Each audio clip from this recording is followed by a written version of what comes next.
রাম মন্দির দর্শন করাতে স্পেশাল ট্রেন চালাবে দিল্লি।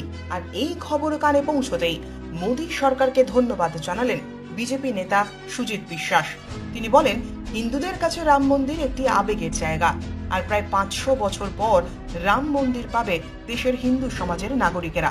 তাই বর্ষ শুরুতে এর থেকে আনন্দের আর কিছুই হতে পারে না বলে জানিয়েছেন তিনি। তার দাবি, শিয়ালদহ থেকে স্পেশাল ট্রেন চালু হলেই নদিয়ার কৃষ্ণগঞ্জ থেকে প্রায় 1000 রাম ভক্ত অযোধ্যায় হাজির হবেন। দলে দলে ভক্তরা রাম মন্দিরে যাবেন। তাই এখন কৃষ্ণগঞ্জের ভক্তরা প্রহর গুনছেন কবে দেওয়া হবে এই স্পেশাল ট্রেন। রাম মন্দিরের সঙ্গে কোনো রাজনীতি থাকা উচিত নয়।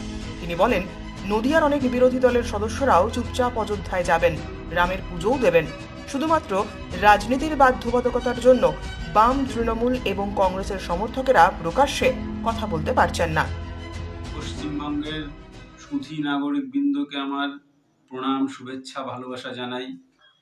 আপনারা সকলেই অবগত আছেন, আগামী 22শে জানুয়ারি অযোধ্যায় রাম মন্দিরের নতুন রূপে উদ্বোধন হবে।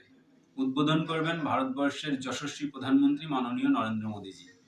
পশ্চিমবাংলা থেকে আমরা অধিক সংখ্যক রাম ভক্ত অযোধ্যায় যাতে পৌঁছাতে পারি, তার দরুন প্রধানমন্ত্রী আমাদেরকে 100খানা ট্রেনের বন্দোবস্ত করেছেন। আমরা সকলে মিলে এই ট্রেনে বিভিন্ন জেলার বিভিন্ন স্টেশন থেকে এই ট্রেনগুলো ছাড়বে। আমরা স্ব জেলা থেকে আমরা এই ট্রেন ভরে অযোধ্যায় উপস্থিত হব এবং এই নতুন ইতিহাসের আমরা সাক্ষী রইব।